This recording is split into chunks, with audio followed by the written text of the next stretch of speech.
Democrats are blasting President Trump's claim that 3 to 5 million people voted illegally in November's election. But during a Senate leadership news conference on Tuesday, the claim was called nonsensical. And Minority Leader Chuck Schumer said it's time the president start acting like it.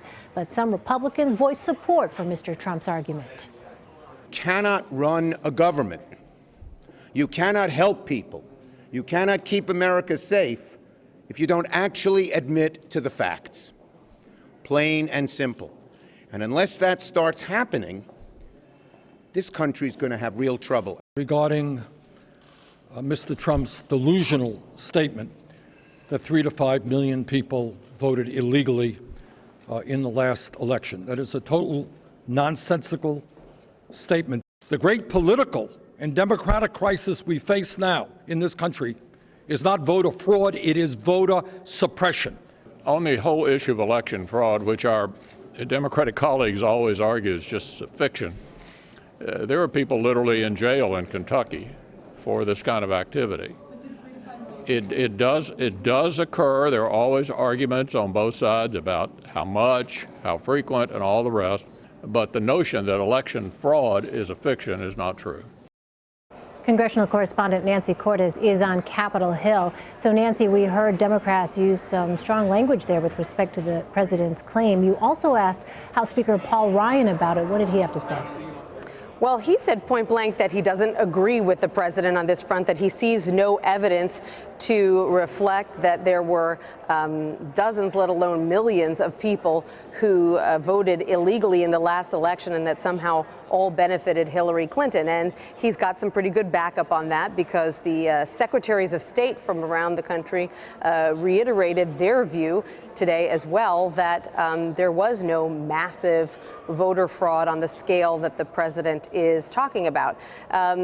For Speaker Ryan, this issue and those like it are kind of a challenge because he doesn't want to look like he is contradicting the president. He's got a lot that he wants to work on with the new president, but at the same time, he doesn't want to be tied to some of those views, and he's been a little less reluctant than the Republican leader on the Senate side, Mitch McConnell, to distance himself from Mr. Trump when the president says things that he doesn't agree with, such as the fact that members of the intelligence community are behaving like Nazis, which is something that the president said a few weeks ago.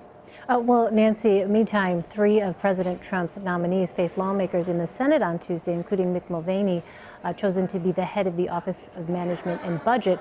At one point, though, a Democratic senator from Oregon pressed Mulvaney on this issue of the president's perception of inaugural crowds from Friday. Let's take a listen to that.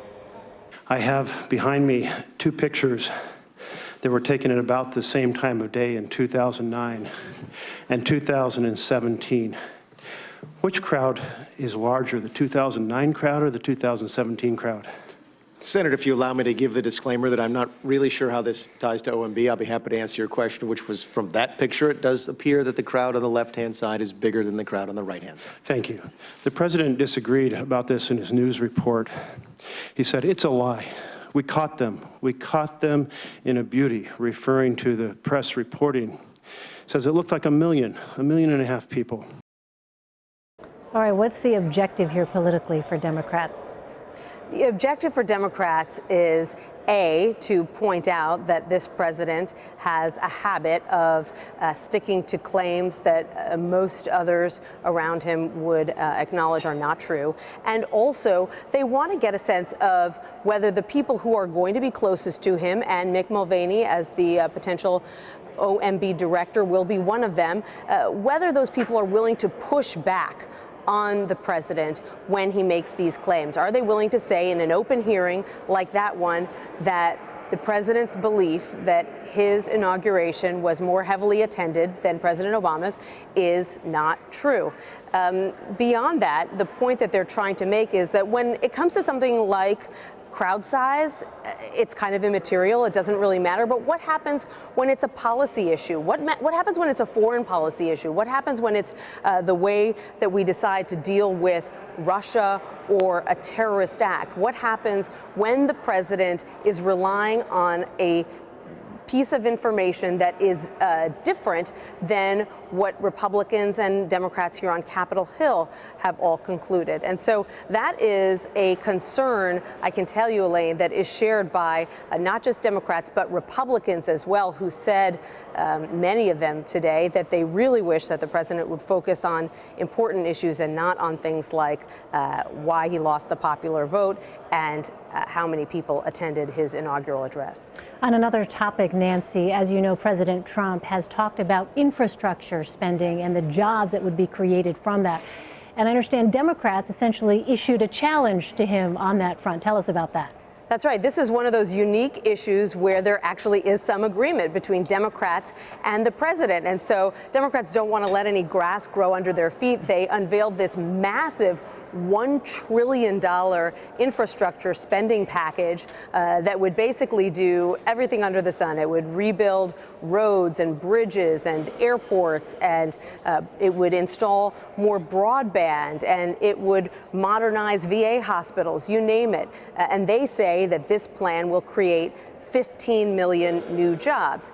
The reason that they are unveiling this huge package is because they want the president, to put his money where his mouth is and say, yes, this is what I talked about during the campaign, and I want to do it now. And they also want to put pressure on congressional Republicans, because this is not something that most Republicans have supported in the past. They believe that these massive spending bills are rife with waste, that a lot of the projects don't end up actually getting built at the end of the day.